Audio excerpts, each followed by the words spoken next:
So it's that time of year. You set a bunch of goals and you are gung ho to achieve them. And if you have been watching videos here at the Successability channel, then you know that you are envisioning the finish line. So you set the goal and you can see the finish line and you've made a plan to get there. How is it that you actually keep going to get there when life throws you curveballs from the day you set the goal till the day you cross the finish line? That is the bridge that we're going to be talking about today. Hey everybody, welcome to another Kristen and Charlie chat here on the Successability YouTube channel. I'm Kristen Smedley with my buddy Charlie Collins, and we're going to walk you across the bridge today from setting the goal, saying it out loud, being all in, committed. You are in to achieve this. You see the finish line.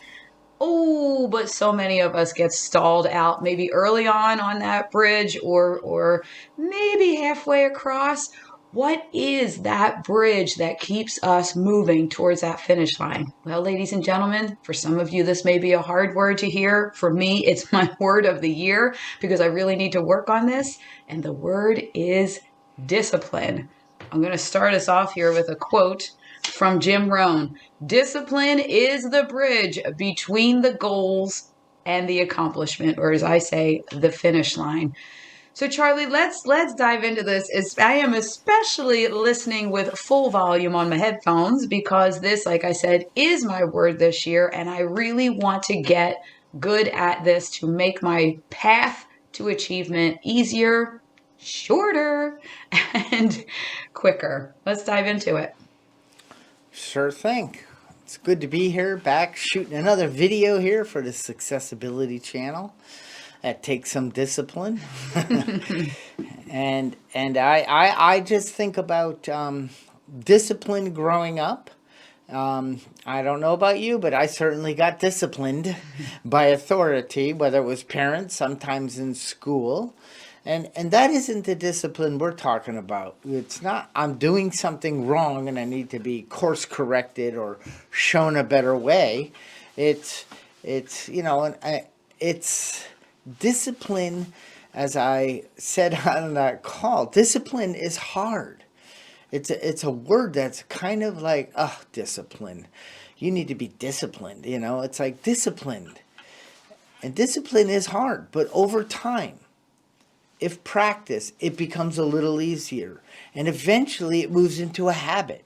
And habits are much easier than that thought. I have to, even though that isn't the truth. The truth is we choose to. And you said life's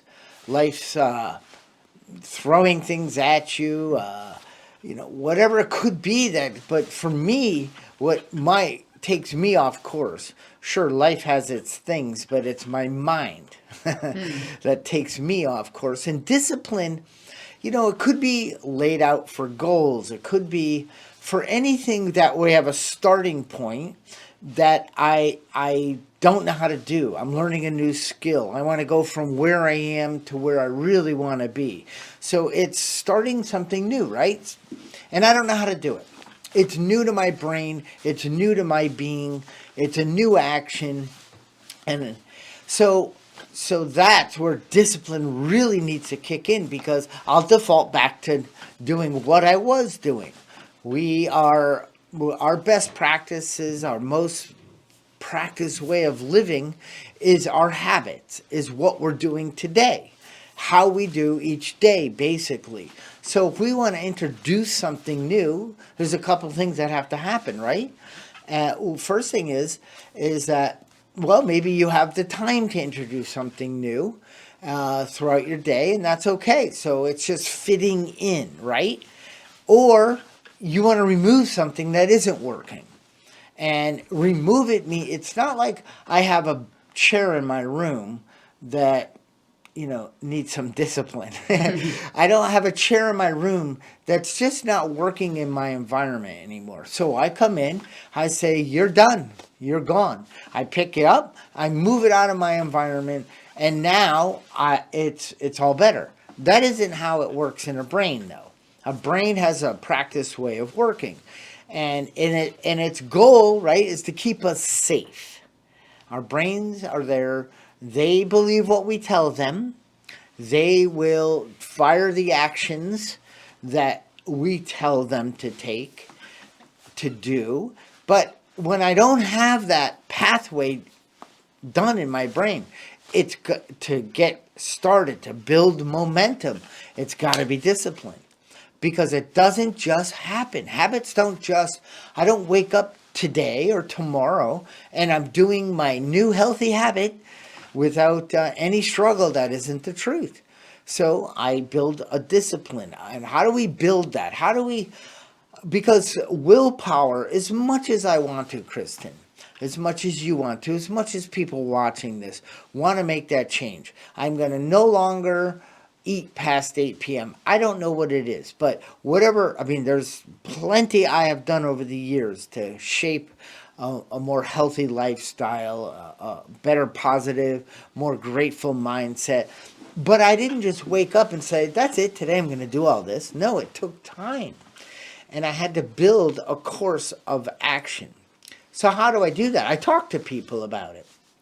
Maybe for some of us, if I need help staying disciplined, which I do, because willpower won't get me there. It fools me in the beginning, because you talked about that in the opening. It fools us in the beginning. I mean, how could you not want to see that end in mind? That six-pack abs walking down the beach. Of course I want that. Okay, well, give it to me, please. Of course we want that, and we're in that space of going, I am starting it. I'll start tomorrow, of course, but it's happening. I get it. I believe it. I believe in myself. I believe it's possible. And then I get up in the morning and I do those ab exercises and I'm so gung-ho. And then the next day I get up and go, ow, my abs hurt. But that's okay. And then I get up the next day and I do another exercise. And I'm like, okay, yes. But then all of a sudden, the mind, that's pushing against the way I was doing it. That's pushing against what the brain thinks is safe, because I'm starting to have it fire new pathways. They're DSPs, but we won't go down that path right now. But what it's doing is it's saying, I don't know about this. Why don't we go back to the way it was? And then you go, oh, I like my brain. It says that's hard. And I maybe am going to have an excuse today. I'm going to take the morning off. I slept a little late. I have an early morning meeting. I don't want to rush, and I'm okay with not doing the ab exercise. And when we miss one day, then we are going to, the next day that we're going to do it, we are going to have an easier time telling us a story ourselves why it's okay to miss that day. Mm-hmm. So the momentum now is going back to walking away from building a new discipline. Now, if I had said, Kristen, Molly, my wife, my daughter who's living home, or social media, or maybe some people could post, but if you need to put it out there, you need to say, this is what I want to do, and I need help. I need accountability. I know I really want it, but I know myself. I know that I need support. And it doesn't mean you got to come over and you got to sit and watch. I will show up and do what I'm told, because over time, I mean, not what I'm told, what I agreed to, what I've committed to. See, we talk about interested and committed. I'm always interested in having a six-pack ab, but am I committed? No. I mean, that's for me, I'm not doing that, but I'm just saying, one of those types of things. So I put it out there. We talk about it. Maybe in our mentorship community calls, we put it, hey guys, let's all focus on what did you kick off January of 2023 with? Discipline, habits, and working together to help form newer, healthier habits. Do you know that after, some say it's 21 days, some say it's 30 days, some say it's 66 days of a daily repetition, at the same time practicing this new discipline, which then in the third week becomes much easier. I'm not fighting it anymore. I'm starting to look forward to it. And all of a sudden, the thought is gone. I'm doing it subconsciously, unconsciously. I'm now down in my basement doing a Tabata exercise because I've done it so many days that my body just starts, well, hey, I'm walking into the basement. I'm not fighting it. And here I am. And maybe I'm not excited. I'm just present to this new habit. And now I'm following through. And one of the biggest things, Kristen, I find in my life, but with all the people I've worked with over the years, so many people, I'm like, well, I didn't feel like working out this morning. I didn't feel like staying on course. Well, I don't know, but I know you, and I know most people, when we work out, it releases dopamine, endorphins. So the feeling that we're looking for before we work out isn't going to come. It's going to come after we work out. So if I am starting a new regimen of a discipline, I don't feel like doing it today. Of course you don't. That's the truth. I don't feel like it. I want the feeling without doing the work. How come no one gets that? Well, we all do. And then I say, well, wait a minute. I'm not going to feel like it beforehand. I'm going to feel good. The feeling I'm looking for comes from the effort, comes from the discipline, comes from the commitment, comes from the follow through, comes from confidence in myself. When we have self-reliance, we follow through, we come to the other side. It does so many wonderful things for our lives. Oh, yeah. Yeah. Wait, let me pause you for a second and back up. What you're saying, I actually was thinking this in the beginning of when you were talking. For me personally, people think that I jump out of bed and can't wait to get to the gym or the park to do the runs and the workouts and the soccer rink and all that. It changed my life when I heard somebody say about 2 years ago, you usually don't feel motivated even when it's something that you know is going to make you feel great when you're done. And I thought something was wrong with me, that I'm not motivated most days to go, especially here in Philly in the winter, to be kicking a soccer ball. And I will go with 32 degrees and up. Otherwise, I'm inside at the gym because I'm just too old for cold anymore. But I was feeling like something was really wrong with me, that I enjoy so much how I feel at the end of a workout. Why am I not enjoying putting all the workout stuff on and getting out the door? And then I realized, because the brain doesn't necessarily think that way. And it has taken me, even, I think you were saying, like, some people are 30 days, some 66, whatever. It took me a long time to be where I'm at right now, where I build in to every week time for my workout. I look at the weather, I look at my schedule of meetings, and then I plan on Monday morning which days I'm going to be outside, inside, seeing people at the gym, versus there are days where I make sure I go to the gym when nobody's there. Because if I only have 37 minutes to work out, I don't want anybody talking to me. And I also have things that I listen to when no one's there. So I have stuff to entertain myself. But I rarely have the motivation beforehand. And you just said, Charlie, it's the work. Putting in the work creates the feeling of accomplishment and joy and dopamine and all of that. So I think that's important to land on for people. And this is across everything, whether it's working out, whether it's, for me, it's when I was publishing a book, it's starting from idea to all the things that have to happen in terms of getting a book into the world. And I just said to somebody the other day, I did all the things with writing the children's book that were hard for me. It was hard for me to stay disciplined in the writing, in the figuring out illustrations and picture descriptions and the logistics of a publisher. Those are the things that take a lot of mental energy from me. So it takes me a little longer to accomplish. But now I'm in the phase of marketing the book and getting it into the world. And that's my sweet spot. So it's much easier for me to be motivated to do that work. So as we're talking about six pack abs and me at the soccer rink and all, this really does go across a lot of things. But one of the biggest things in all of the things that you listed there, Charlie, because you did the whole walk from having an idea in your head and setting a goal to staying committed to it, believing in yourself, believing it's possible, all of the success principles that are involved in that.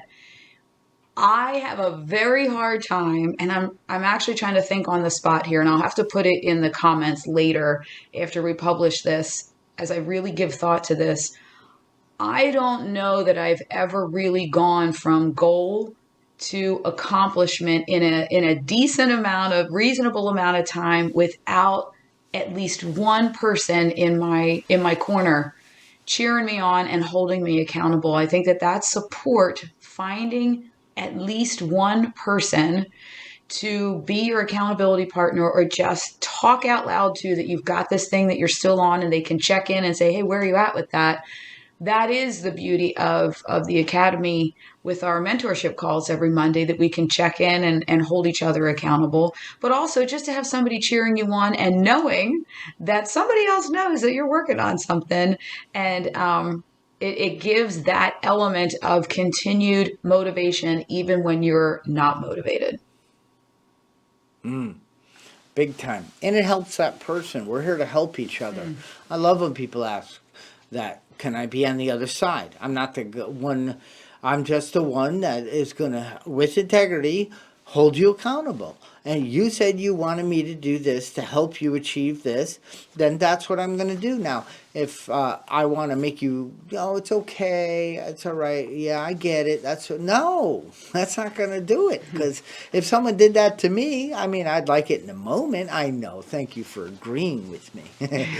But no, I had back in '08, I started with an accountability, and we had to, if we didn't follow through, we would have to make a donation and $100 to an organization we couldn't stand. And then he also said, and you have to take a picture of yourself with the check written and signed and post it on social media. I said, forget it. There's no way I'm not following through. So what level, where do you want to go in life? How bad do you want to, you know what I mean? Or how good do you want to? And you said something about, I never go from goal to completion without the support of more than my own mind. That's the deal. But also another thing is for me, it's like, it's not even the goal. It's who I've become, what relationships I've formed, how I've grown spiritually, mentally, and maybe physically, whatever that could be. That's the journey is so much more. What's that Chinese quote? Every journey starts with the first step. You know, and that's the deal. And yeah, and then there's another discipline. So I growing up, I always said to my children, half measures avail us nothing. So if you're going to do the cat litter in the upstairs garbage and then walk downstairs and put it at the cellar door, which you got to go down and out to the outside garbage can, that doesn't work in my house. Because that's half measures. Yes, you did the upstairs. Yes, you put it in a bag. Yes, you sealed it. And then you put it, well, I didn't feel like bringing it out to the garbage. Well, I don't know what that feeling is, but I don't care. Because it hurts us to do something halfway. In my mind, I know I'm supposed to do the job and get rid of the rubbish. Put it in the darn container. And it's like, well, and I'm guilty. Trust me. I know. You know, I know. You were talking about on our mentorship call, you like washing and folding, but you don't like putting the stuff away. But it takes discipline to do it all the way. And when you close that drawer with that last piece of clothing, you're like, or I should say, I'm like, yes. And I don't want to do this right now. I don't feel like putting my socks and t-shirt. You know, I want to go do something else. But that something else is a better experience when I do the clothing first. Yeah. It's all linked. So all we don't empty our dishwasher halfway. I don't wash half a plate. I don't wash a half a window. I don't vacuum half the house. Well, okay, maybe we do half Sometimes. the house at times. Yeah, that one's okay. But you don't wash half the car. You don't get half an oil change. So why would people want to live half measurely? Why would you not want to follow through? It takes discipline because in that chain, in that link of events, there's a couple things I don't like doing. But that's where I grow. And I walk it all the way through. And when I'm not, this almighty. I'm telling you, I had to work really hard in those. And there are times, even when I'm doing yard work, and like cutting the lawn, blow the grass, do this, edge all the way. I used to set things so much on myself, Kristen. Like on Saturday, I'm going to clean the garage. I'm going to clean the shed. I'm going to paint the house. I'm going to put in a new side. I'm going to fix it. And then I started rushing because I put so much on myself. And I was cutting corners and not doing it to the true essence of what I knew was possible and getting the full outcome I wanted for my property, for my project, and myself. And I would be irritable, and it's like, ho, ho, ho. How about we do half the garage and do it 100%? Pick up every little ounce of dirt, arrange everything. I did it in this studio that I'm sitting in right now. Sometimes I forget, and Kristen, we giggle. We're not on Zoom, so you can't see. I'm like, the one I'm in, Kristen. Hello, you see it? No, you don't. But you have. But so discipline. I wanted to wipe things down, move things around, but I opened everything. I have stereo components and computers. I have speakers. I have wires like madness.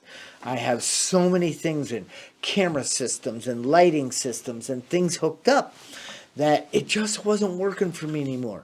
So what do? I begin at the end of mine. I redesigned the office, the studio. I moved things around. I got rid of things. I got rid of a lot of things. But I spent 8 hours on Sunday. 8. Wow. I did 4, took a break, 4 more. And I said, I don't need to finish Sunday because I don't know. I twined up every wire, twisted, stuck them underneath. I pulled out stereo components. I blew out the dust in them, vacuumed every little thing, hid every cable in the office. I did. And it's like, I love coming in here because I didn't have to measure any inch of the room. And I still have a little more to do. Now, I share that story because I believe people put too much on themselves. Mm-hmm. I believe that we don't see the end in mind. I think we're hard on ourselves. I screwed up. I didn't do it right. I can't.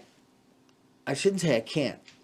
I want to emphasize the power of completion. So discipline, I know we started out, it's a big thing to form new habits, but it's in our day-to-day life practice where discipline really helps move us in the direction of more peace of mind, more gratitude, more self-reliance, more power to serve and be there for others. I'm not caught in my own little head. Mm-hmm. Yeah.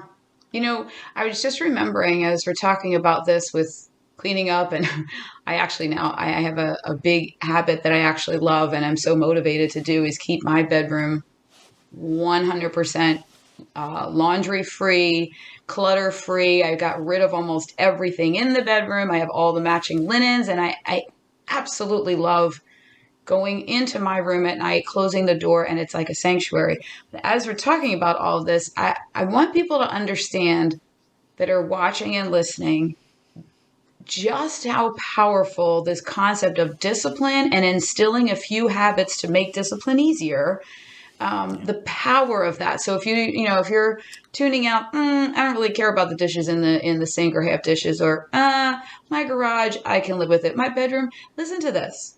Our buddy Clark Reynolds, who is a member and mentor in Thriving Blind Academy. He came to us a couple of years ago and said that although his vision is failing every day, or I should say dwindling every day, he lives in the UK and he insisted that he was going to be a famous artist ever since he was young. And as his vision kept failing, everyone that knew him over in the United Kingdom was like, that's impossible. Like, you're not going to be able to work with the museums and the art galleries and all that. They are not going to accept a blind artist. That's not a thing. And Clark kept saying, yes, it is. And he believed in himself like 1,000%, believed it was possible, believed in himself, and took 100% responsibility to take the steps to make this happen. But the biggest thing is that I noticed we were doing a case study write-up of Clark for Thriving Blind Academy. And what I realized is one of his best, most effective habits that he created to be disciplined to achieve the goal of famous artist, successful artist. He came into the Thriving Blind Academy Monday mentor calls. They're offered every Monday. For over a year, he was at 80% of the calls. This is why I want people to listen to really hear this. It wasn't 100% of the calls. He could not make it due to things happening or technology glitches, or he was starting to get a lot of work. Even though he had it on his calendar and tried to protect that time, there were things that got in the way, some things with his daughter, whatever. So he only made 80% of them. And even at 80%, not 100%, having that habit and the discipline to be there every week and have us hold him accountable. He was getting, in the beginning, it was like being held accountable. Then he couldn't wait to get in to report all the success that he was having. He now is in London. He doesn't live in London. He's 2 hours from London, but he has his first mega huge, I'm not in the art world, so I forget what the name of it is, this art show at a major place in London. He is all over the London news. And in 22 last year, he had dozens of smaller art shows that got bigger. He developed a podcast to get himself out there. He continued this discipline and habits of constant and never-ending improvement, sticking to his goals, having the end in mind. And here he is now having all the success that he knew was possible. And the whole world, except for us at the Academy, the whole world had said it was impossible. And he's beating all of those odds. So I tell you that story because, first of all, it brings us such joy to even think about Clark Reynolds. But also, think about it in perspective of this. This is a blind artist who uses Braille and color coding in his art. None of it is the typical path and thing that you would think of in terms of famous artists, right? He has all these very unique things going on, and yet he's a mega player in the mainstream art world. If that can happen for Clark, starting from absolutely everyone says it's impossible to where he is now, if that all can happen for Clark, it can happen for any of us, whatever the thing is that we are trying to get from goal to accomplishment and build this bridge of discipline. Anything. And when Clark first came in the mentorship calls and some of the times we spent with him, he was, I'm not saying he was off course, but the belief was dwindling. He wasn't as fired up. He was starting to believe the outside forces saying, maybe you are not built for this. And I remember when we kicked off our Thriving Blind in Business pilot program, and he said, yes, I'd like to come into that program. He showed up for everything, and he participated, and he talked, and he shared about his obstacles and struggles. And we went through these principles. We said, what does it look like? We helped him. We brought him through the type of platform, the type of training modules that we'll be having in our academy. And he latched on, and like you said, I am going to be, he affirmed it over and over. He said it to us. He said it in his mind. He followed through. He took action. Yes, he was in 80% of the calls. The other 20% were recorded. He could watch them on his own time.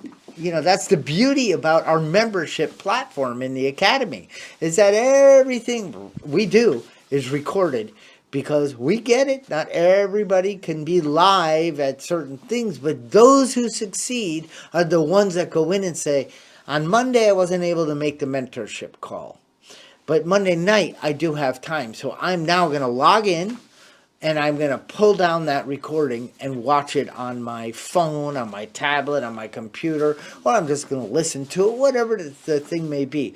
I know for a fact those are the ones that take that step and create those new healthier habits and move towards the life of their dreams. Absolutely. Absolutely. As we have to wrap up here, I'm hoping that as you're watching, listening to this, you're thinking in your own mind of what 1, 2, 3, whatever amount of goals that you have. Like we said in the beginning, this is the time of year. We are in the beginning of the year here that people start looking at what are their goals for the year.